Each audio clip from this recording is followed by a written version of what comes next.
I'm in the business of wanting to resurrect that triumphant beast in you. Welcome to The Boundless Body, the podcast with a somatic doctor interviewing innovative thinkers about their perspectives relating to the arts and sciences of therapy. Discover The Boundless Body. Back to the mystery. Okay, so today we have Kristin Snowden. Welcome to The Boundless Body, Kristin. Hi, thanks for having me. Yeah, it's a pleasure. So I'm going to just read this intro and then we'll get started in our discussion. So Kristin Snowden is a licensed marriage and family therapist and life coach who specializes in crisis couples issues, addiction recovery, intimacy disorders, and trauma treatment. She has a specialty training in 3 evidence-based trauma treatments. That is EMDR, internal family systems, which is also known as IFS, and polyvagal theory. Kristin ran and developed the first dually focused drug and sex addiction treatment program in the world in Malibu, California, and is the co-author of Life Anonymous, 12 Steps to Heal and Transform Your Life. Kristin, can you hold up the book? Sure, here it is. Well done. Looks beautiful. So Kristin, this information that you wrote in the book is drawn from years of work at this sex and this co-occurring substance abuse and intimacy disorder clinic, a recovery clinic called Promises, and also another one. Can you just tell us a little bit about your experiences there and what you learned and what inspired you to write that book? Sure. I'd been working in various clinical settings for many years before that. I'd been on military bases, elementary schools, worked at, previously before that, a locked psychiatric unit, and only had a little bit exposure in our detox department, a division at the psych hospital for substance abuse. But, I started learning about 12 steps, 12-step recovery programs, addiction in that type of setting. The story I said is I was in my own personal relationship crisis and desperately quickly needed to find well-paying full-time employment, and just happened upon the opportunity to work at a world-class treatment center in Malibu. And I met Dr. Rob Weiss, and he said, I'm going to create a whole new treatment program, one that's never existed. You want to learn everything that I know? And I got really scared and excited and said, sure. And so then I went into the rabbit hole of understanding Dr. Rob Weiss's version of recovery, how to help clients, specifically these were men who struggle with substance abuse issues, all different various substances, and sexual acting out issues, sprinkled in with sexual identity disorders, struggling with internal homophobia, or if they're heterosexual, other kind of acting out behaviors, pornography use, paid sex issues. And really learning how you can get recovery, mainly through the 12-step model, but also through fellowship, group work. And I was in my own personal state of pain while I was running this program and learning so much and growing so much clinically. I realized most of the people I worked with were in recovery. That's just what happened. A lot of them get recovery, and then the step 12, trying to be of service to other people, they go to treatment, they start helping everybody else to learn or understand how they got so sober. And I'd hear their stories and I would just be so taken aback by their willingness to be honest and vulnerable and own so much of their flaws and work through their shame so gracefully. And I just, things that I didn't see in the non-addiction world, right? And my non-acute mental health issue world of just PTA moms and living life in a suburbia. And I was like, I want to go to there. How do I get that? And they would just teach me about the 12-step model and what they learned from it, and how going to fellowships every day, telling their stories, hearing other people's stories, leaning into each other really is what impacted them the most. And so I said, why don't more people know about the 12 steps? I joke that we can, even if you're not a Christian, you could probably say a couple of the 10 commandments. We all could recite the golden rule, but most people don't know a single 12 step. And there's a lot of misinformation about it, being a cult or being just solely focused on a god and things like that. And so I co-wrote with a recovering drug and sex addict, Scott Brassert.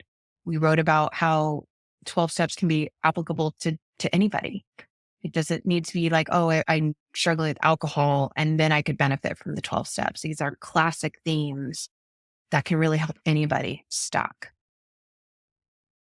Cool.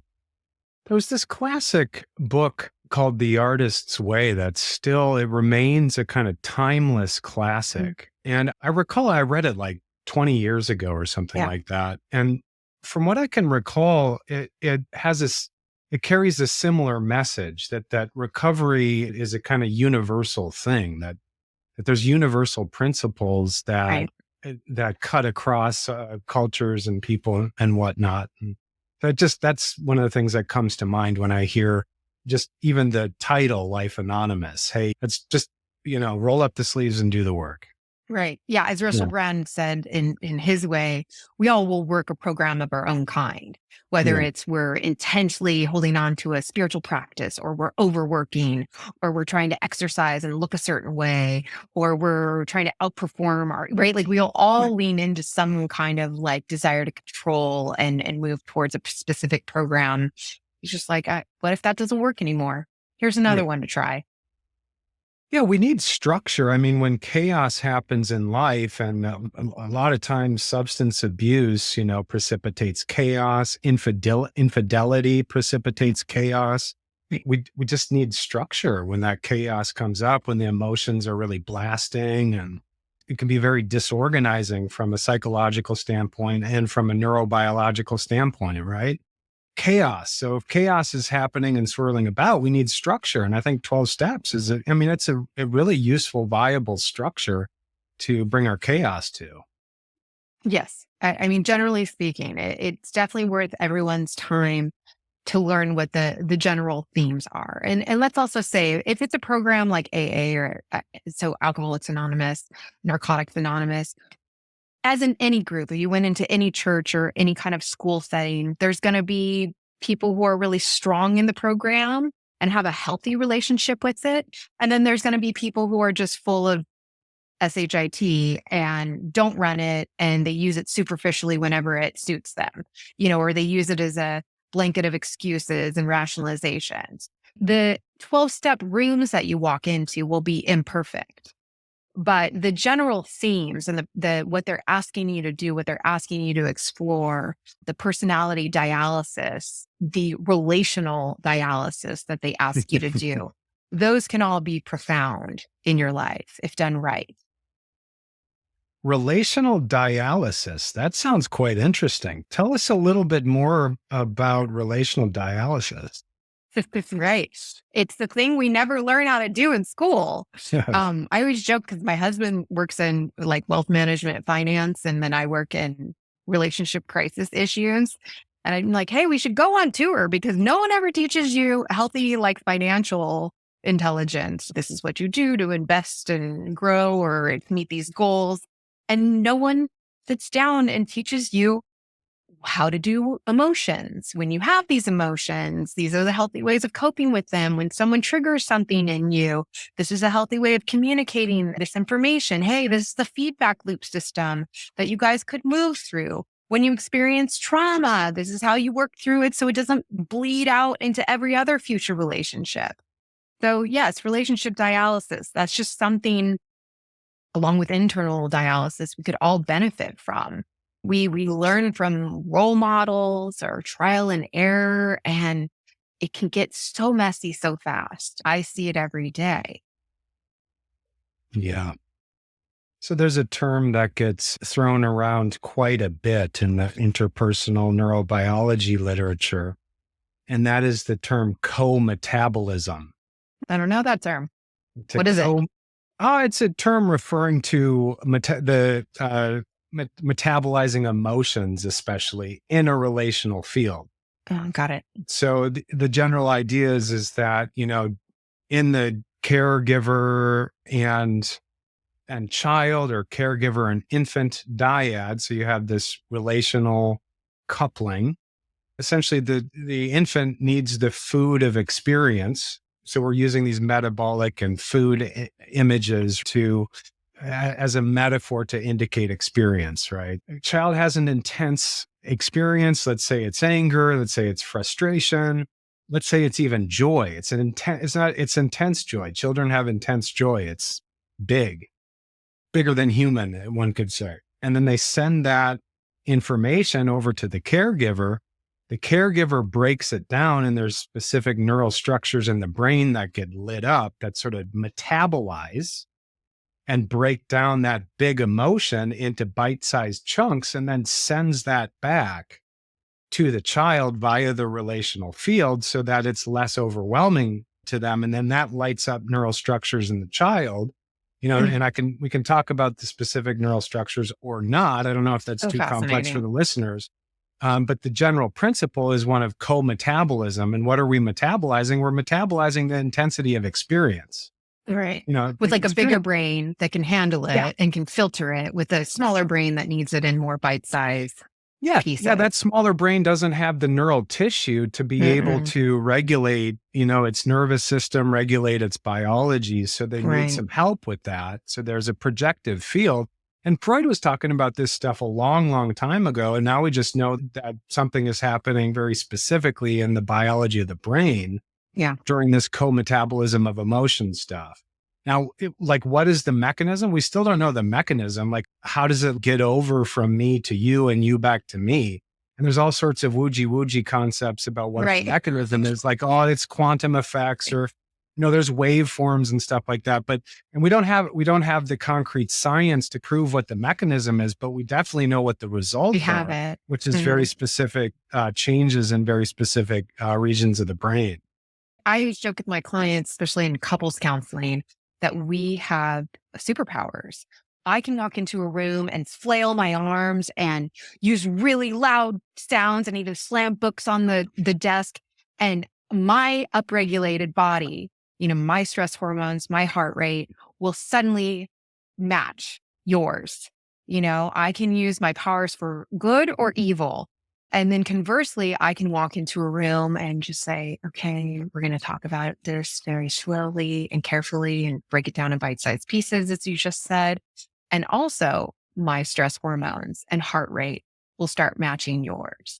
And so you're right. I don't know what the mechanism of action that causes our organisms to start matching each other in that way, but we don't quite appreciate, I think, the power we have on someone else's neurobiology. And it's often from non-verbal, right? It's the face expressions. It's the way I'm moving my body. It's the way I'm tilting my head.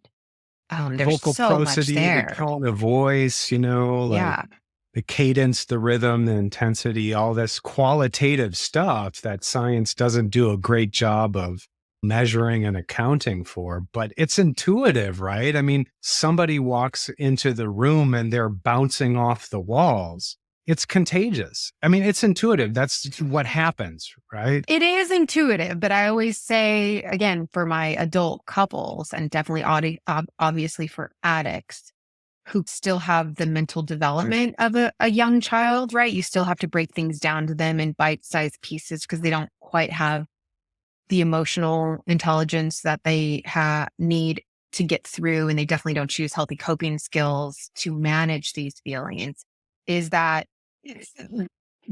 there's part intuition, but then there's part your baggage that's coming in, right? Yeah. So I could walk into a room and I could be like, and someone else could be like, I knew it. I knew she didn't like me. Look at her body language. It reminds me of my judgmental mom.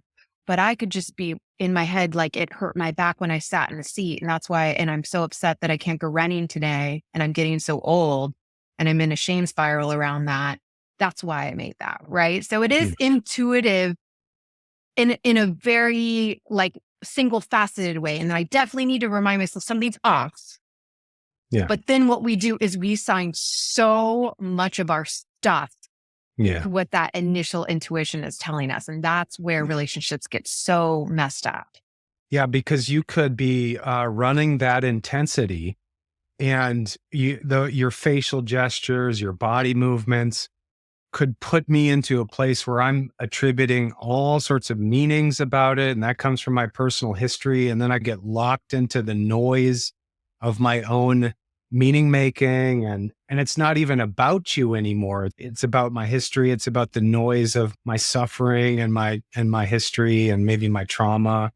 So it can be quite noisy, this relational field, right? And I think, another term that's used a lot in the literature is resonance, that we are naturally wired to resonate. And it's kind of like a musical term, when we're in a resonant field, you send over information to me. And if we have a good relationship, if there's a trusting relationship, then I'm going to be able to resonate with you. And I'm not going to go into my own private echo chamber, and make up all sorts of meanings about that, because that's going to create noise. If there's a bunch of noise, then we're not going to be able to resonate. So there's all sorts of things that create noise. Chaos creates noise. Infidelity is a type of really noisy stuff that happens in relational fields. I mean, you've worked with betrayal trauma quite a bit. This is one of your specialties. Let's talk a bit about the unique noise and chaos of betrayal trauma. Well, simply put, I feel like betrayal trauma, which is the trauma that you experience, severe rewiring of your brain and body, and then all relationships moving forward with yourself and with others, that occurs when you have been betrayed by a trusted loved one. Now, that can happen in a lot of different facets, right? There can be parental, familial betrayal, but let's stick to a primary relationship dyad, female, male, or if it's a not heterosexual relationship, same-sex relationship. But it's this idea that there's so many explicit and implicit commitments and promises made when you pair bond. When you say, oh, this is my person, you assume either because they've made verbal commitments and said, I will remain monogamous, we'll be a team, we're going to raise these children together, we're going to be open about financial decisions and other highly impactful decisions together. That's one piece. But then there's another piece that, again, instincts, intuition. I've developed a story in my head about who this person is, that they're not liars, that they like me, that they aren't going to, what they say is what they mean, that they don't, make huge decisions outside of their value system. They don't have some kind of midlife crisis, or they're not going and leading some secret double life of problematic, intense pornography use or sexual acting out behaviors. And obviously, so the betrayal trauma that I often deal with is the severe traumatic response that we get wired in us when we uncover that our partner's been having an affair, whether it's short-term, long-term, sexual or emotional, doesn't matter. It's traumatic, severely traumatic, an addiction of some kind, whether it's substance abuse or sexual acting out behaviors, problematic porn use, etc. Because all of those usually involve intense levels of lying, manipulation, secret keeping, long-term going off and doing something and then cleaning up their act and then showing up at home for dinner with everyone. And it creates this landslide of deeply devastating and destructive experiences internally where people have PTSD.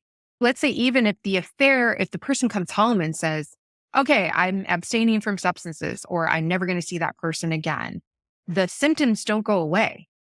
They don't suddenly go, oh, okay, I feel safe again.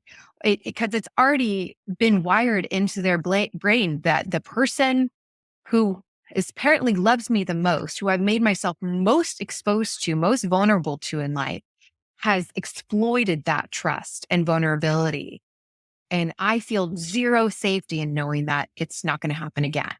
That's a lot of the recovery work that has to happen, is helping someone feel safe again. There's a number of things too. It's also just this like diabolical lying that occurs. It's this idea that how could he or she come home every day, look me in the face and lie about where he or she was. Or better yet, another severely traumatizing thing is the gaslighting, right? So you're talking about how we have intuition and instincts. Many of us have a feeling something's off, right? Or our partner, because they are struggling internally about the fact that they're leading this double life and they're lying, they'll come home and they'll be explosive, more emotional and angry and mad about something that really just doesn't make sense to you. God, why is he so angry? Or what's going on in our sex life? Or what's up with these comments that my partner's making about, are you sure that we're in love? Or people get divorced all the time. It's not that big of a deal. And you might confront them because, again, in a secure attached environment, like healthy interpersonal neurobiology, you say, ooh, the feedback is that something's off between us.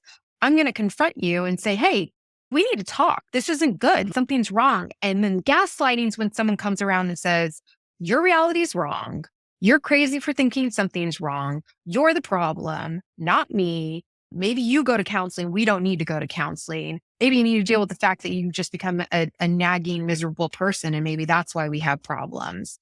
When really the entire time, the betrayed partner's instincts were picking up correctly that something was wrong, something was off. And then instead of being given the truth and the opportunity for healing, they're given this like huge shame swamp of I'm bad, I'm crazy. What's wrong with me for asking my needs to be met? What's wrong with asking that I don't feel safe and I want to feel safe again? So that's the other thing that needs to get cleaned up. That's just a little sprinkling of it. Yeah. That's if the person comes back ready to work on it and authentic and willing to own their faults and stuff.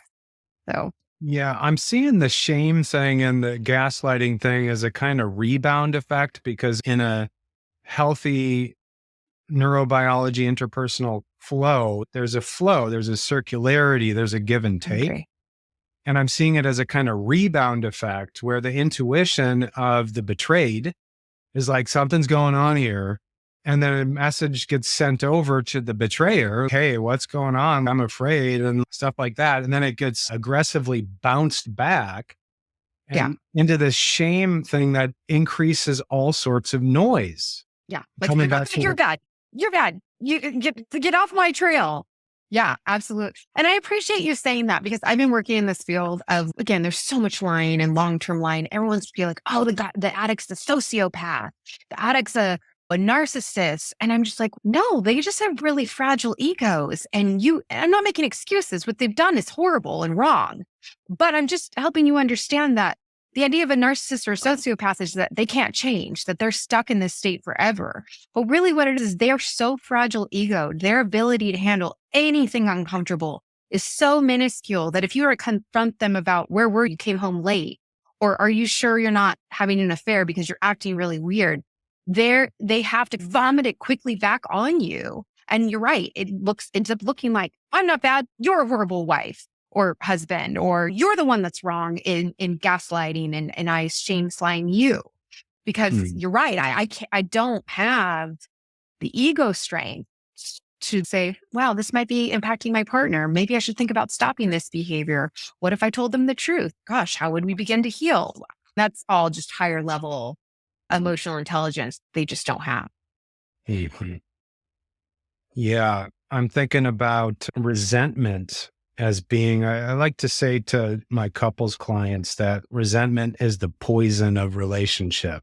And when there's betrayal there's often a load of resentment on both sides. And I think we could make a case that a lot of times resentment is what drives the betrayer to betray. Yeah, it happens very unconsciously. I do agree. I actually wrote an article about that, how learning that you like hate or are super angry at your spouse can actually save your marriage. Because you're right. I think we build these little baby resentments where I'm like, I'm so angry at you that you did this or you put me in this position. And because we don't know how to deal with the dichotomy of loving somebody, but then hating them at the same time, well, we just ignore the unpleasant one. But he's my partner. But she's my wife. What am I supposed to do? And then I agree. And then it just filters into, I put some energy out in the world and then someone else picks it up. And then before you know it, I got a whole other second life going on. Obviously, it happens way more complicated than that quick sentence. Yeah. But yeah, you're right. I agree. There's a foundation of resentment that makes it unpleasant enough that I can justify it. I can wrap myself in a blanket of entitlement, minimization, rationalization. And I agree, resentment's at the core of a lot of that stuff. Unspoken resentment. Unspoken Or unconscious unprocessed, resentment. unheard, invalidated resentment, all the above. Yeah. I love this image. I really got carried on a little mini trip here when you said the term a resentment baby. So, no, I just said resentment like at the core, but yeah, it's. No, before you said little baby resentment or resentment baby. So So I was seeing like this kind of monster baby of resentment with like teeth. On some of those horror films, you see some of these like weird juxtapositions of innocence plus like this kind of mutated evil. That's what resentment can be. And there's some couples that show up where it feels like the whole room, the whole relational field is filled with these baby monster resentment. Absolutely. Baby. It's just, and it's just, and so I'd love to talk with you about what are some tricks to cut through the noise of this and to bring this to light and do the healing work. And it's not an easy question to address. It's hard when there's that many monster babies around. Right. I mean, what are we gonna? The first part is so tough that when someone steps outside the marriage and they have a hidden substance abuse, or they just spend $100,000 without their partner knowing, or they have an affair, right? Things that create this betrayal trauma of, do I even know you? Who are you? You're a giant liar. The problem with that is that we have to triage at that time then. And we have to first and foremost treat the betrayal trauma, see if we can rebuild vulnerability and trust. It's a long road. And then we can start talking about where the marital dyad started breaking down and where those baby resentments like started growing and where we missed it. And I know, again, I speak from my own personal, like I had no awareness of my own personal resentments that were being like surfacing in my life. But I find, I don't know about you, but there's certain words, certain behaviors or mental health states, I don't know how to describe them, that we have just a natural, ew, that's a bad one. I'm not going to own that one. And I think we're okay with anger. Like I think people are like, oh yeah, anger is okay. So we can sometimes talk about being angry to some degree. But the three terms I was thinking of is resentment, jealousy, and manipulation. All of us are those three things at various times. It's just human nature. Resentment has to do with like hurt and pain and shame. And again, like betrayal. I thought I knew you and you did this to me, or this blame and shame. Jealousy has a lot to do with these quiet voices of who I want to be and how I want to show up in this world. And again, shame, what I don't want to be viewed as. And we think jealousy is really bad, but if we dove into our jealous part, there's so much information there. And then manipulation. No one wants to own the word manipulation, how I'm manipulative. Hi, my name is Kristin and I am manipulative. I do everything in my human, type A control power with my teenage daughters, my husband and my 7-year-old son. I want to mold them and do exactly what I want them to do and be and how Yet, don't you agree? No one wants to ever own the presence of those three parts that are capable in us. Yeah, for sure. The manipulation piece, there's a sense where just as a common human everyday thing seen in families throughout the world, there's a molding process. Manipulation means to mold. To manipulate means to use your hands. So mothers and fathers, caregivers are constantly trying to mold their children based on their ideals and their values. And that is a manipulatory act. So might as well be conscious of it and do your best to refine it and not have it go into shadow so it causes trouble. Because then when somebody says you're manipulating me or you're not seeing me, that's a big one, right? You're not seeing me. Right. You know, I have a teenage daughter too, right? You're not seeing me. And then I got to take a moment, right? Take a breath. Try to improve your filters, your value structure. I was seeing you through the lens, okay, of my values, my ideals, my beliefs. I want you to talk how I want you to talk. I know. And let me shape how you talk and so on. Yeah. Yeah. It's like the good, the bad, and the ugly with manipulation. So, Right. And yeah. I will say, so you were asking for tips and tricks. And I will say that's where internal family systems, parts work comes in effectively on this, because again, it's this idea of Dick Schwartz, there's no bad part. What if there was some important messages from this jealousy?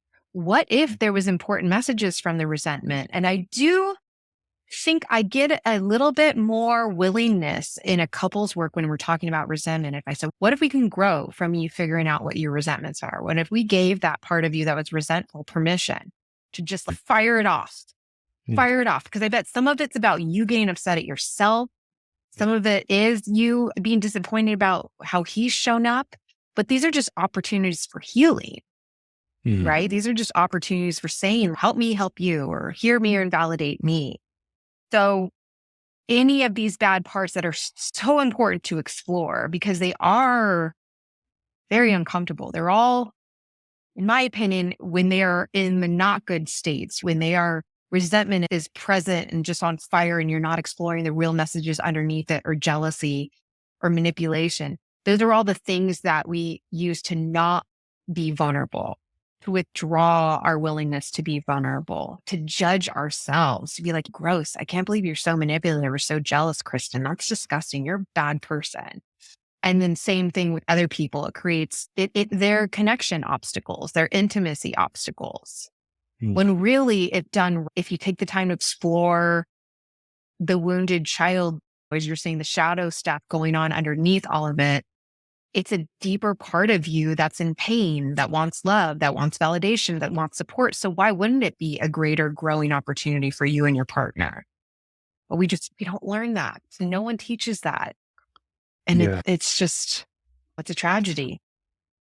Yeah, I'm thinking about internalized judgments about these parts, these manipulator parts, and to just be really human about the tendency to want to make a clone of yourself, a clone of your belief systems, a clone of the way that you look at things, a clone of We're xenophobic. How you think. We want the same thing. Yeah. Give me the same thing.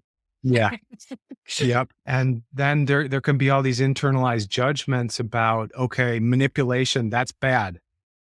So I'm not going to do that thing. So there's a barrier about just being frank with it. There's a barrier to coming into the role. So you can really just let that energy if I'm holding a barrier and saying I'm not manipulative or whatever, I don't have a chance to go into the resentment or to just be conscious of, okay, I'm going to change your point of view. Because we deal with this all the time in couples therapy, this constant tug of war of, I'm right, and I need you to come over onto my side of the river, and I demand that you come over here to see things the way that I see things.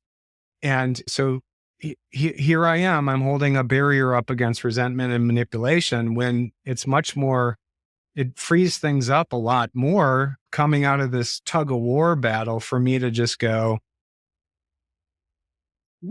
I demand that you get my point of view. I need you to be like me. I'm so angry at you. I need you to look at things the way that I look at. And then there's some permission, and at least it's out in front of us rather than this kind of in the shadows, in the dark tug of war that's constantly going back and forth. Oh, I'm right, and I'm right, I'm right. Yeah. And certainly with manipulation, and maybe with the other two states too, there's a lot of fear. Right. And the parts work when you get in touch with that part, the part that's manipulating or the part that wants to hold on to a lot of anger and resentment. Right. There's fear. And you always ask that part, if you didn't do this job by manipulating this scenario or holding strong resentment on this particular topic with your partner, what are you afraid would happen? And that's the part in the couples world where you can soften heart and stop being butting heads. I'm wrong. You're wrong. You're wrong. And say, God, I didn't realize you were afraid of that. It makes me think about, it's Men's Health Month. It's June and it's Men's Health Month. And I'm thinking about men's unique walls and barriers to taking on vulnerable roles. And just admitting, to speak of walls and barriers, right? Just the difficulty that a lot of men have in being able to identify with that role of, I'm afraid. Right. I'm afraid that you're going to leave me, And then this complex dynamic that can show up in betrayal stuff where the betrayed is hurting a hell of a lot. But when the work starts happening, there's this complexity where did I say betrayer or betrayed? The betrayed is, yeah, okay. The betrayed is hurting so much. And there's so much noise there and distrust. And then the betrayer is hurting too. And this makes it really complex because we're almost like sometimes as couples therapists, we're like air traffic control or something like that. Okay, you just hold on for a second and let's try to address the pain over here first. Can you contain your pain for a little bit and see if you can identify with your vulnerability? Let's imagine it's the man. Okay. And just connect with your fear. And that right there could be months of work, just being able to identify with just that simple truth. I'm afraid. And certainly when they come into a therapy session, knowing there had just been a bomb let off of uncovering betrayal, or again, like an unknown addiction or pornography use, et cetera. Betrayer, so the one who did the sneaking around behaviors, obviously had stuff going on in their head. Right? They have all these rationalizations, resentment, not getting needs met, maybe in the relationship or in life, or they didn't know how to get met within themselves. So they thought these behaviors out. Those unfortunately get put on the shelf temporarily because, again, like I said, there's this triage where we even just have to establish stability where the betrayed partner's nervous system is like, you, for all intents and purposes, are a murderer. And I can't sleep next to a murderer because I don't know when I'm going to wake up with a knife at my neck. That really is how these nervous systems like wire after betrayal. And were you lying to me for a year? No, you were lying to me for 15 years. You didn't act like someone who loved me during this 1 year affair. You must have never loved me. And in fact, can I trust anybody ever? And do I even have instincts to keep myself safe? So as you can imagine, there's a lot of cleaning up that has to do in the safety department, safety and stability within the relationship dyad first and foremost. And then the betrayer can have the opportunity to share stuff that maybe they needed to work on connecting with and understanding, which is, of course, why I always encourage the betrayed partner and the betrayer go get their own therapy with people who specialize in that topic because they know how to dig into it pretty quickly, set boundaries around it. It's not common practice in all of these topics, but usually when there's addiction, infidelity, where there's just a lot of lying behaviors, a lot of boundary crossing, a lot of feelings of unsafety, the individual therapist and the couples therapist will talk to each other often because again, there's a history, a lot of lying. And so everyone has to take collateral information, help with accountability, help with that there's no triangulation and further manipulation going on. So those are kind of ways to help the betrayer feel like he or she still has his or her place or space to be like, but I was unhappy, or now I hate myself, or I'm in a big shame spiral because of everything that just got uncovered. It's a lot. So from the triage perspective, we're looking at substance abuse and addictive disorders as being really radically important because they're primary noisemakers. Yeah. They're just like instruments of chaos. So how is a person going to be able to resonate if their brain is inflamed and all sorts of chaos is happening and you have all this noise happening in the brain because a substance or an addictive behavior is constantly, throwing the system into inflammation. Dopamine is an upper. Well, and not just chemical ingestion. I'm a specialist in process addictions too. And having an affair, the acetylcholine and the obsession around fantasy and anticipation, that person's not present either. Yeah. I always say you can never assess the viability of a relationship if someone is still otherwise engaged outside the relationship, whether it's with substance use, another person, or a benign thing, even if it's a robot AI on computers, it is taking away. That you're saying, how do I resonate when I'm filled with dopaminergic behaviors? and then withdrawal filled with shame.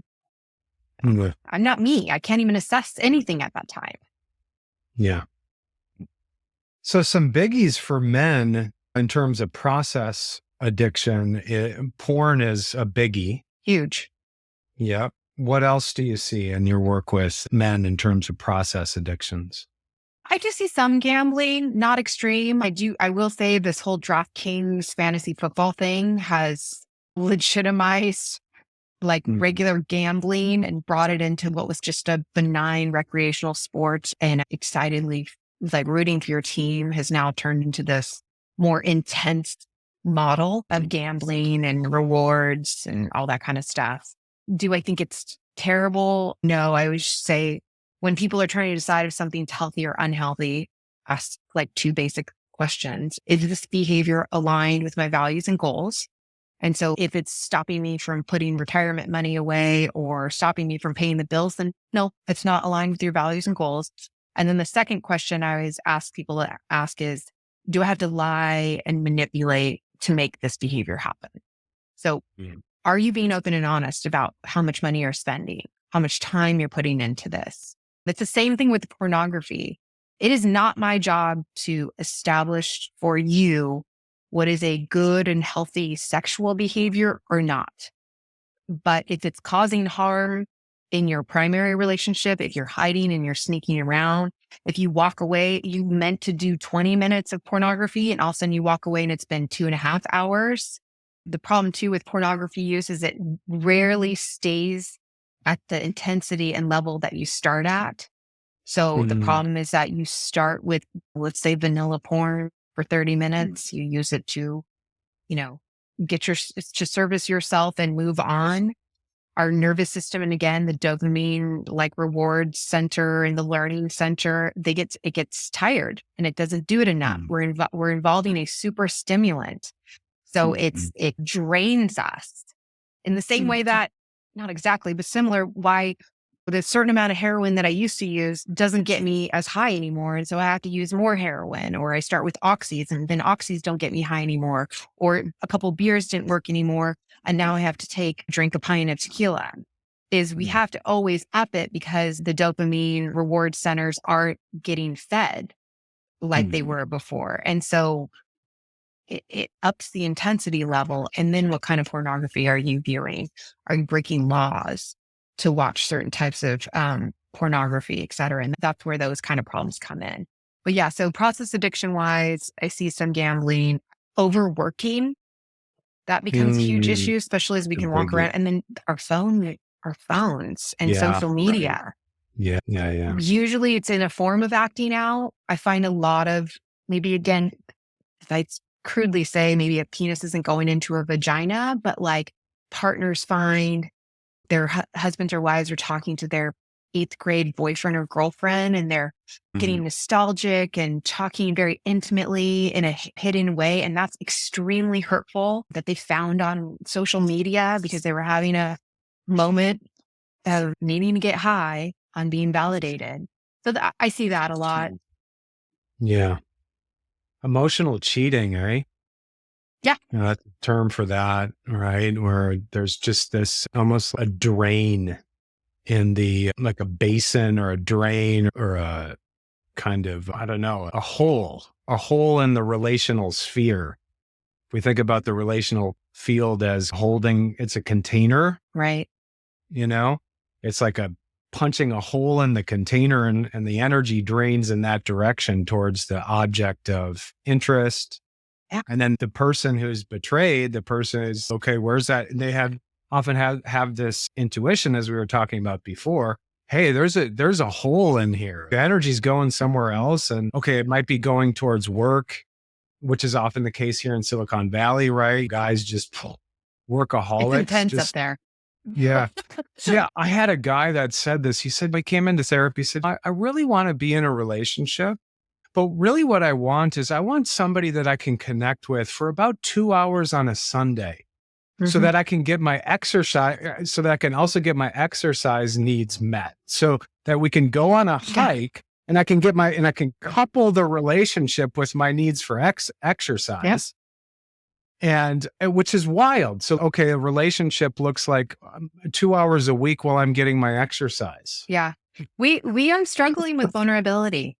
I'm a big Brene Brown fan. I'm licensed in her material. And I really think that she did this world good by putting out this idea that we're wired to be afraid of vulnerability, right? Because the very definition of it is I'm exposed and I don't know what the risk is. And I'm a human. I want to manipulate and get the specific outcome I'm looking for. So we already struggle with it. But so many of these new technology tools, so much of the way our society has been structured now, gosh, social media in and of itself is, as I call it, it's eating peanut M&Ms to not be hungry anymore. We yearn to connect with people. It's very neurobiologically driven in us. One of the core ways that we are wired is to want to connect with other people, but we have been trying to engineer out the risk and vulnerability to it. So that is what porn is, or that's why someone who wants that, right? I want human connection or I want some sex, but can I just have it be very transactional? Can I just pay a lady to show up? Do the seeking arrangements or other things. You just say, hey, we'll go out. I'll buy you something pretty. Then you go and I don't feel any kind of obligation. I never have to expose myself to the risk of rejection. I don't have to show myself the good, bad, light, dark to you and see if you can love all of it. And then conversely, I also don't have to deal with learning about your bluff. Like, you're pretty. That's all I want to know. I like having sex with you. Done. Needs met. But the truth is that's just eating peanut M&Ms to not be hungry anymore. It works just for a second, and then you're starving and your blood sugar drops and you feel miserable because you're not feeding the real foundational needs of being seen, being known, being loved. Yeah. So I really think that there's this paradox with vulnerability. As you're saying, there's a natural wiring to have an aversion to vulnerability. But the truth is that vulnerability is like a superpower. And a lot of guys just don't know that because they're stuck in the aversion, like a deep aversion, culturally sanctioned aversion, deep allergy, like a vulnerability allergy. When in fact, a vulnerability is a superpower. And when it comes to relationship, I like to say to guys who are really afraid, they think if they're going to get vulnerable, they're going to become less effective. Mm-hmm. Yeah, it's weakness. It's correlated with weakness. And if I'm hobbling around in the lion's den, I'm going to be eaten. Yeah. And to be fair, again, speaking of culturally sanctioned, don't be vulnerable. Women have enforced that a lot too. Yeah. It's really unfortunate. There's not exactly like, first, women tend to be, and again, I'm thinking very like generally, but they have research that women tend to look for safety reasons and for reproduction reasons, someone who's bigger, who's aggressive, who's more takes on like alpha traits. But then we get upset. They like can't sit and talk about our feelings. When if we have an issue in our sex life, neither of us feel willing to talk about it because we're both that's too vulnerable. That's too much information. I wish that's something I wish I could sit in on more suggestions to help men be more willing to be vulnerable. Cause I do agree. That was the gift when I worked in my 12-step community is I did meet all these men who were willing to be more vulnerable. And I think again, they go to these meetings and they practice it every day and they're still alive. They're not just alive, still in spite of it, they're thriving because of it, because they do this daily practice of here's my shit. This is what I'm struggling with. And then someone else stands up and does it. Like, as Brene Brown says, courage is contagious. Vulnerability is contagious. And you have to put yourself around it in order to know that you can survive and thrive in that environment. But I don't think anyone really sees that anymore. Yeah. Yeah, there's this toxic masculinity stuff, and it's the glue that holds it together is the glue of dominance. Dominant masculinity. And somebody was asking me if I could repackage that in a more positive term. I'm like, what about confident masculinity that has humility? Then we're in a dynamic tension. We're in a dynamic, all the time. we're dynamic, right? I can be confident, but I can learn to surrender and be humble Yes. and exhibit humility. And I need to be in touch with my vulnerability in order to be dynamic. That's the paradox, right? Because dominant masculinity is not dynamic. It's not as dynamic as it could be, not nearly as much. Preach. Write a book on that and sell it. I'll buy it. Because you are speaking my language. Again, I mainly work with female betrayed partners of male sex addicts. And they'll say, Kristin, when will I know that my partner is in recovery? Like he's going to 12 steps, but he's just like going through the motion. He's abstaining, but not in recovery. How will I know? And it's the same exact thing you just said. There's a humbleness and surrender to it. A willingness to say, I don't know all the answers. My best thinking got me here. So please help me. I cannot do this alone. And the surrender, this willingness to accept influence from other people, right? That takes so much vulnerability. And you have to face so many fears to say, I can't do this alone. Help me. And those usually are signs that their partner is in recovery. Yeah. Just that simple and really powerful, humble word. Yeah. Humbleness and surrender. Those are the same words I use over and over. Yeah. And it's something you see in them. It's, they're like, what is it? What step do they need to get at before I know they're okay? And it's like, no, it's this like je ne sais quoi of this like humbleness, like where they'll listen to you and they'll say, oh God, I didn't realize that. Let me think about that. Or I got stuck at work and I started working too much. So I needed to call my sponsor and my therapist and set up more time with them because I was veering in the wrong path. Surrender. And I was just like, whew, like this is magic happening right here, right now. Yeah. So write a book on how to bring it on. Do it. How do we do it? What's the formula? Give me the 3 steps and I'll start using it. Well, it's like, in the community, there's people gnash about this comment and with kind of a tongue in the cheek a lot of the time, the 13th step, the so-called 13th step. I mean, it's just often done in a tongue in cheek manner. But I think I'm getting this image now that a 13th principle or whatever could be like the thing that holds the 12 steps together is this in-between space that holds it all together. And the thing that holds it all together is that sense of surrender, that sense of, I don't know, that sense of, I need help, that sense of, and in the rooms, their structure is good, as we were talking about before. We got chaos, we need structure. Right. Okay. Structure is good, 12 steps is good, but also there can be a shadow to structure. Yes. There's a way that men can hide in structure and then just go, they go from, okay, now I'm on step 1. Okay, now I'm on step 2. But the in between is being able to surrender and cry and say, help. And I don't know. This sucks. And I don't want to do it. This sucks. I'm mad at all of you for this. Yeah. And that's the emotional literacy that a lot of the 12-step programs don't explicitly teach. It's in the soup. But this is a pitch for just doing, essentially, men doing emotional work with other men. Yes. It's essential, dedicated emotional work. You are preaching to the choir here, but there's such reluctance to do it. Yeah. Such reluctance, because you know what? I'm a unicorn, I'm special, and their problems don't resonate with me. Yeah. They're a heroin addict. I just drank a couple beers every night. They were having sex with multiple prostitutes. I only had 2 affairs. Yeah, the unicorn syndrome.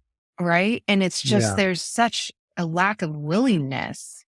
That's what I run into. I don't know if you run into that too, but again, the opposite of humbleness and surrender is these guys who will sit in couples therapy or say, I want to get better or be better, but I will offer a book or see an individual therapist that specializes in this, go to a meeting, talk to a sober coach. Yeah, nods to my face, but you could tell they have no intention of doing it. What I call it, or what Scott calls it in the Life Anonymous book, is just consequence avoidance. They're in the consequence avoidance phase. They got caught, they feel bad, but I swear my best thinking, I'll fix it. I can white knuckle through it. Yeah, I swear you can trust me again. All right, fine. What? Okay. And then they start throwing their own rules at it. Fine. I'll be willing to go to couples therapy, but I'm not going in a stinking AA meeting.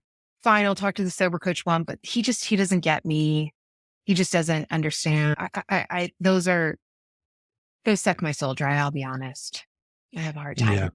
It makes me sad. Yeah. It makes me sad because it's a lonely life that they are leading, and it is soulfully exhausting. What are they pushing back on? Can you enlighten me? Well, I mean, there's a broken bridge that's been, thousands of years in the making, and the broken bridge is between thinking and feeling in men. So like we get into this men get into this strategic mind, and they feel safe there, and their narcissistic needs are often met there. Men just, as a fact, tend to be more narcissistic. I mean, that's in the research literature, and it's just all of us pretty much know that. I mean, even the term mansplaining in social media is a great example of that, right? Men just tend to be more narcissistic. I call it the special boy syndrome. Okay. Special little boy syndrome. And every man has a special little boy syndrome. I call it the baby man syndrome. Yeah, monster boy, right? And I'm a unicorn, right? Yeah. And I'm really, really special. So how do you build that bridge? What's your 3-step plan? What do you do there? I like the motivational interviewing model, because one of the steps there is to build ambivalence, build a kind of like, wait, maybe my strategic mind is leaving something out. Okay. And this can be really tough, because in order to build the bridge, you often need to meet a person where they're at, of course. And so often where we need to start is with cognition, because most guys are just stuck in their head, like really deeply so. And a lot of them are really smart because they're workaholics. Yep. Yeah. Because you can't tell them life's not working for them, because on paper, I have so many of those clients. They are Fortune 500 CEOs. They have giant mansion houses. And they look at their partner and say, what are you upset about? Look at this life that I gave you. Yeah. And that's been their kind of blanket of denial that they've been able to wrap around. They don't know why their kids don't talk to them anymore. Why their employees hate them. It's so, to challenge those cognitive structures, and a lot of these guys are super, super smart, but to come in and meet cognition to cognition, and it really is a bit of a rumble. It's a bit of a mosh pit for a bit sometimes.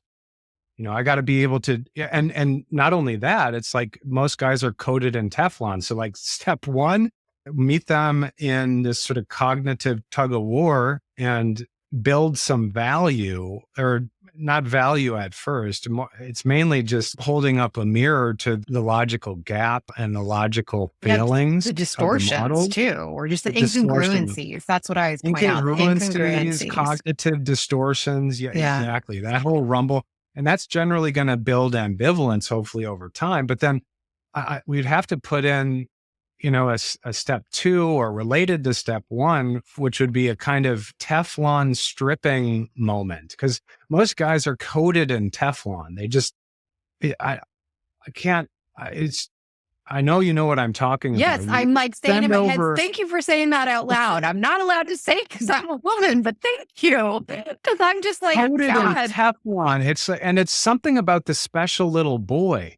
The special little boy has like this kind of weird, I'm special sweetness. And he's kind of like in the corner because the guy's not conscious of it. And he secretes this like Teflon. Yeah, the Teflon of I don't need to listen to anybody. No one could possibly contribute anything to my value and improvement in life. Even though I don't know how to fix cars, I'm going to try. Yeah. So, a lot of this has to do with just confrontation. Like, dude, but you got a confrontation, right? Because their ego strength is like so minimal. Yeah, I don't know. It's like, where they do have ego strength is in their realm of cognition. Okay. You know what I mean? So you go to where the strength is, because one of the principles with leadership is like the best leaders know how to follow. So, I agree. We come back to vulnerability, right? Right. So we we come onto their side of the bridge where they do have some ego strength and some ego structure, the realm of cognition. We surrender a little bit, take on their points, but then we got to come in with a laser, kind of bore a hole in the denial and say, dude, you got a special little boy in there and it's fucking things up. Mm. It's fucking things up. And let me tell you logically why. And then I have a scaffolding of logic to say, okay, here's why, so that the logic lines up and that they can really get a sense of the consequences. Mm. And we're one step closer to vulnerability there. Yeah. Yeah. Yeah. That's tough work. Easier said than done. But this is why a group of men is so valuable. Well, But again, we're back to the problem of isolation and workaholism. right. Yeah. Yes. That's one reason why they never have time to do group work for sure. Or they hide behind that performative type. I don't have to deal with my shame voices or my hurt child as long as I have this much money in the bank, or I'm moving towards this achievement in life, or I keep this busy, Yeah, my work is more important than that work. Yeah, it's the control part. For sure. Yeah. And I mean, you and I both talked about the group work. I mean, group work can be so much more effective at chiseling away from your cognitive distorters or your incongruencies. Because by the way, I wrap them up in like a blanket of denial in me, but I can see them so much more efficiently and be triggered so much when I see it in the person next to me. Like, oh man, that guy is such a jerk and he doesn't even realize it. But God, doesn't he realize his wife is going to leave him if he doesn't stop this? And we see it so much more, obviously, in someone else. And then we can turn and be like, yeah, do you know who he reminds me of? You. Well, thanks for naming that. Us therapists have our own unique brand of Teflon, where we have all these sophisticated names and stuff like that. So when our partners protest and say something, we could just package it in kind of like psychological terms, like you're projecting on me, and just coat ourselves with Teflon as well. I concur.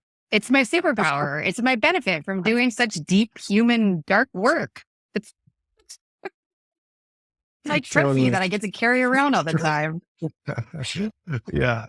Well, I'm thinking about another barrier to men going to groups where they can actually build a bridge into their emotions, like a men's group where guys are actually getting real, not just hiding in structure, because men like to hide in structure. Although, I take that to start with. No, but anyway. Okay. Yeah. Well, okay. So maybe there's a bigger we to that. Yeah. Thanks for balancing it in that way.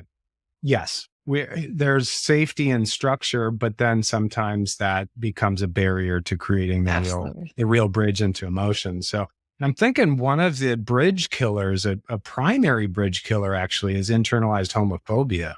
Yes. Oh my gosh. That's so interesting you say that. I have run into that a lot. Yeah. I will ask, there's several clients I've had, male clients, usually with the history of sex addiction or inappropriate sexual behaviors and boundaries. Why won't you go into this men's group? I'm afraid they're going to think I'm gay. Yeah. Yeah, totally. Are you gay? Do you have any feelings for it? No, absolutely not. Do you have any history of like trauma? No. I just, every time like a guy and I were golfing and he says something like deeper, I say something deeper, I go, oh shit, he's going to think I'm gay now. And I'm like, what is this? I need to know more about that. Yeah. It's primordial. And it actually has a lot to do with the special little boy and why the special little boy is a monster little boy and why he's in the unconscious. Because when boys are boys before they've reached a particular threshold, and that threshold of age is going to be different for each boy, but often what we see with boys is that there's this sweetness. There's this sweetness that is there with little boys. And it's just this little boy sweetness. It's so sweet. Mm-hmm. Just the other day, I was out at a mall or something like that. And this little boy came up to me and was like, I want to connect. And he was so sweet. So sweet. And as little boys, so many men have, let's say before the age of 6 or before the age of 5, have sweet connections. A lot of them do with other little boys. where there's just this sweetness, right? And there's cuddling and there's hanging on hammocks together and there's singing songs together and doing, that's not just Big Wheels and G.I. Joe or whatever. That dates me, right? G.I. Joe. What's up? But, there's a sweetness that's there that is lost once a boy crosses a particular threshold that's going to be different. And then so what happens is that longing for sweetness with other boys goes into the shadow. Mm-hmm. And culture comes in with all of its vectors of homophobia and hatred and all of that stuff. And it makes the little boy in the corner that's longing for nurturance with other boys and with other men. So the boy-to-boy connection with other men, which is not just about cuddling and it's about play. It's two people who might struggle similarly, who would empathize and understand what the other's going through. Yeah. So that little boy in the corner who's turned into a monster boy just needs other guys to be tender and to nurture. But that is all in the shadow. And it's like locked in this judgmental grid around that makes me a homosexual or something like that. No, just think about, for you guys out there that are listening to this, just think about when you were a boy, when you were playing with other boys and there was a sweetness. There was a sweetness, man. Right. Yeah. You need to find that again with other men. And when exactly did you start caveating it with this, oh no, now they're going to think I'm gay. Right. I wonder too, if again, that's this package that we put in in the vulnerability story. Right. Because then am I exposing myself to some kind of risk or weakness cue that someone else is going to exploit? Yep. Right. Because I think logically, if we walked through the logic, they don't actually think that the person's going to think they're gay. But there's this, I don't want to expose that level of weakness or perceived weakness to that other person, because then people are going to start viewing me in a certain way and treating me in a different way. And then I'm going to be voted off the tribe, off the island. Yeah. And then meanwhile, what's happening is the bridge is continually getting broken over to the feeling island. And then we just have kind of islands, and that feeling that is desiring nurturance or desiring play or desiring, kind of rough and tumble play or something like that, that just gets split off. And then too many needs are put on women for that. I was just going to say that. Thank you for saying that, because this is usually the recipe for how affairs start, or how I get sucked into the dark, like camming, pornography, online sex world. Because it becomes this disproportionate expectation that then my female partner has to meet all my needs, like all my social connections. And she's busy raising kids and doing things, building her resentment and all that stuff. And so then I go, fine, I'll go get my needs outside the relationship. And by the way, an unhealthy way, because the best answer would be to get some of your emotional, social needs met by having these healthy relationships with men, where you both watch football and maybe bet on your fantasy football team, but then you also talk about, man, this week was really rough. My kid's 7 and he's just like sucking my soul dry this week. He's so hard. How did you handle that age group? We don't need to just go exposed and go straight and be like, what's the meaning of life and guide me. It doesn't need to be that much. It just is an opportunity to sit with someone, again, like I said, who's struggling in a similar way. And they can say, yeah, me too. I hear you. You're not alone. Yeah. You're not crazy. This happens to me, or a version of this happens to me. And instead, all of that's supposed to be met by one partner, and it's just not possible. And women just do it so much better than men. We'll go and we'll talk to our PTA people, and we'll have our group that we go out. I mean, we talk about parenting. I have my parenting friends. I have my marriage friends. I have my therapy people, colleague friends, and they all meet my needs in various ways. Yeah. Yeah. Often professional support is needed to build that bridge. And this is where the 12 steps can lack. I mean, you have, more likelihood that a person is going to have a bridge between thinking and feeling, especially if they've been in the program and have been doing satellite therapy work and they've been in it for a long time. They're going to embody that bridge, but the language and the instructional language, the structure doesn't per se deliberately build that bridge. Mm-hmm. So I agree. You know what I mean? I think it happens implicitly. Implicitly, Like, yeah. because again, if you're sitting, sharing in your darkness and you're in crisis and you're hoping a sponsor who's got 7 years, 8 years, 12, 20 years sober, they'll bring it in. But you're right. It's not an explicit thing. The most explicit is like the step 5 and 6, where after you do your inventory, it's like you're good, you're light, you're bad, you're dark, your moral inventory, you're supposed to go to at least one human and in your higher power and work towards relieving. The terms are terrible, the character defects. Yeah. I can totally get why people haven't. I wish we could rewrite it. I feel like when I read 12 steps, I feel like I'm reading like a Shakespeare or Old English, where it's only someone who got a PhD in it can like understand what they're really trying to say here. But that was another reason why I wrote the book, is to kind of say, what if you thought of it as this way? What if it was this was the framework for it? Do you get it better? Do you understand its applications now? Because I agree. A lot of the stuff is implicit, not explicit. I mean, there's an act of vulnerability and a kind of gesture towards building a bridge when you're saying, hey, I messed up like big time. But there's not a language for, helping guys to take this undifferentiated mass of feelings in their gut and their heart and break it down and get into differentiating. Oh, that's my longing for nurturance. Yeah. That I can't get met just by my mommy partner. You know what I mean? That's right.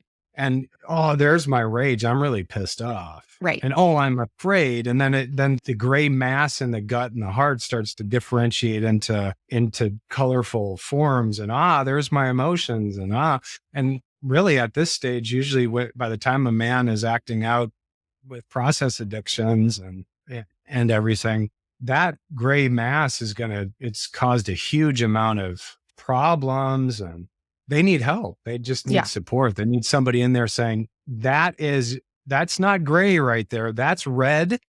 Okay. You're angry over there. And that part over there is your baby little boy, and you need nurturance. Your baby monster. Okay. Now just wait. Okay. Let's see. What are you feeling there? I think that's probably fear. Sure. What are you feeling in your gut now? Guys, you're right. I am afraid. Yeah.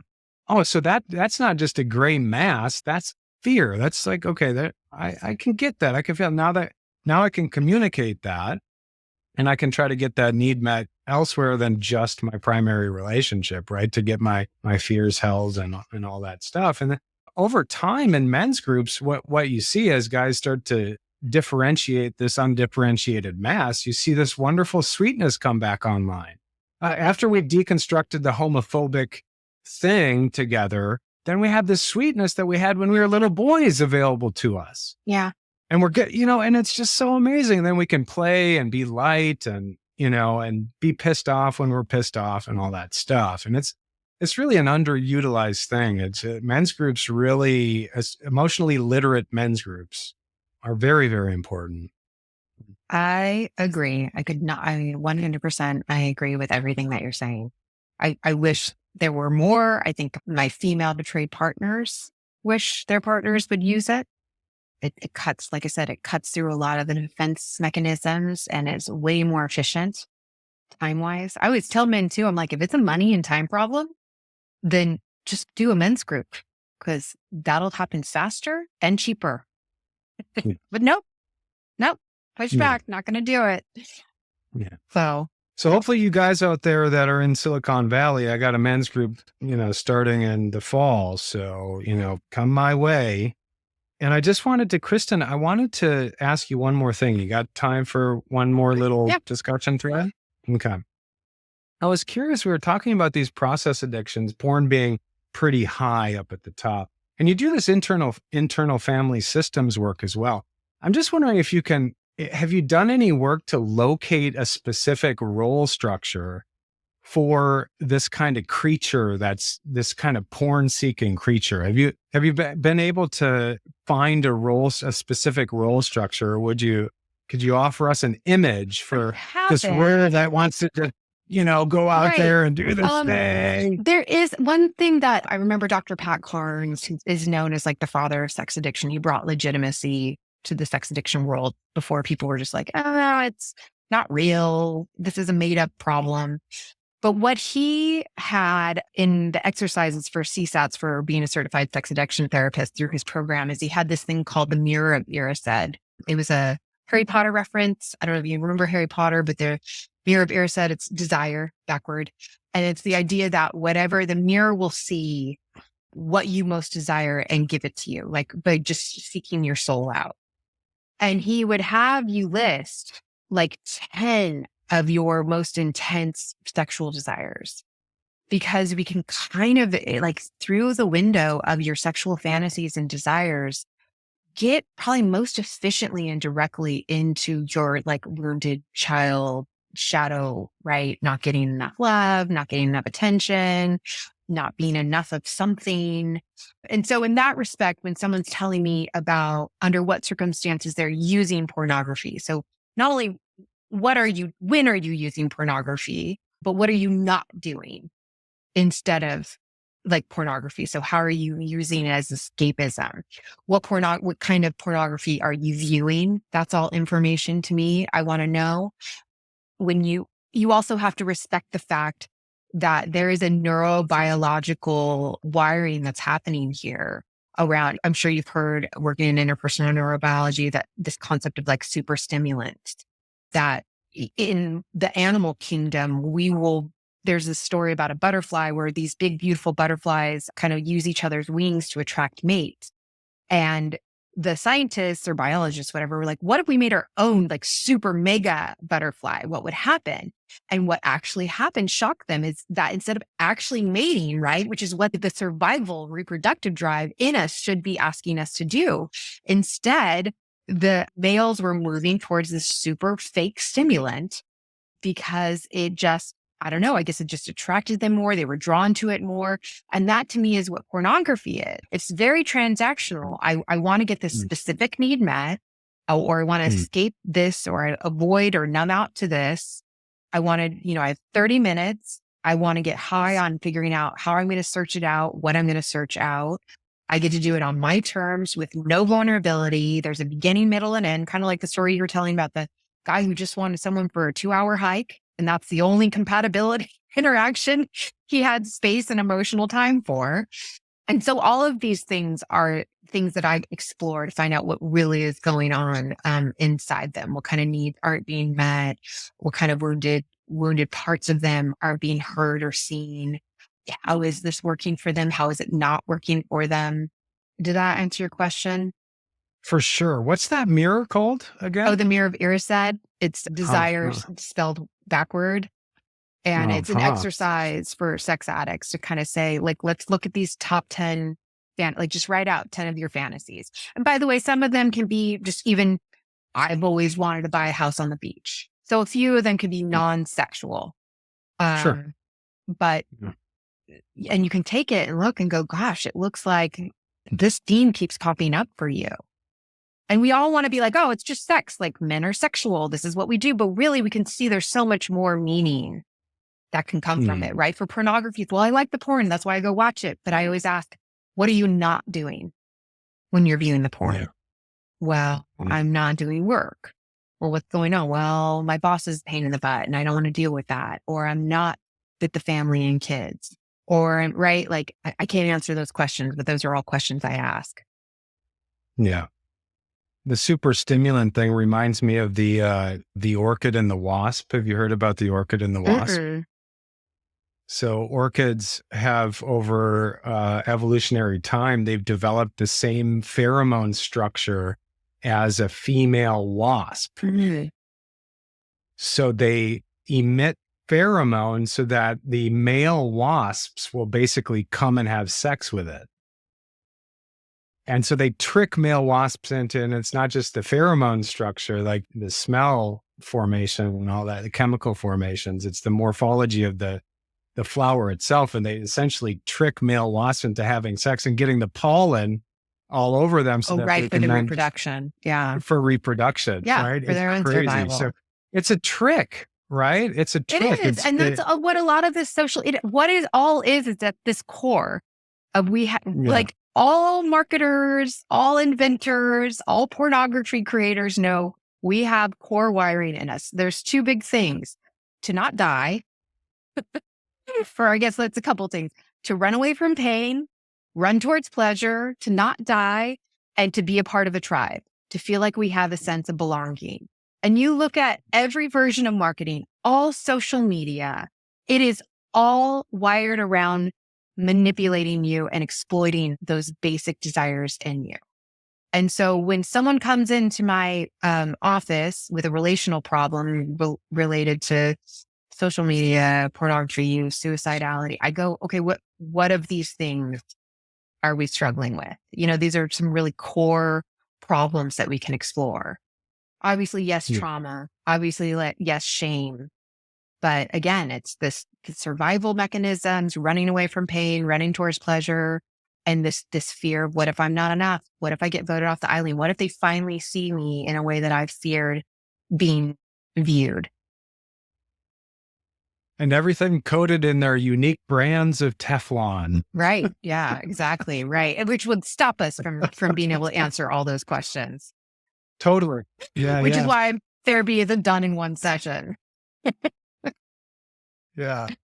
Well, I noticed, I just wanted to do a little pitch for you, Kristin. The two most popular YouTube videos on your YouTube site are healthy relationships versus codependent relationships, and intimacy disorders, love addict, love avoidant. Mm-hmm.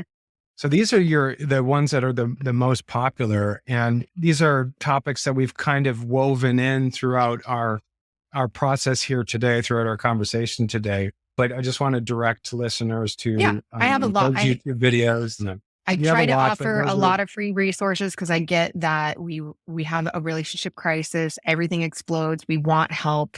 We need help. We're desperate for help, but it can get really expensive. So I have so many free resources on my website, KristinSnowden.com, my YouTube channel, which is also Kristin Snowden.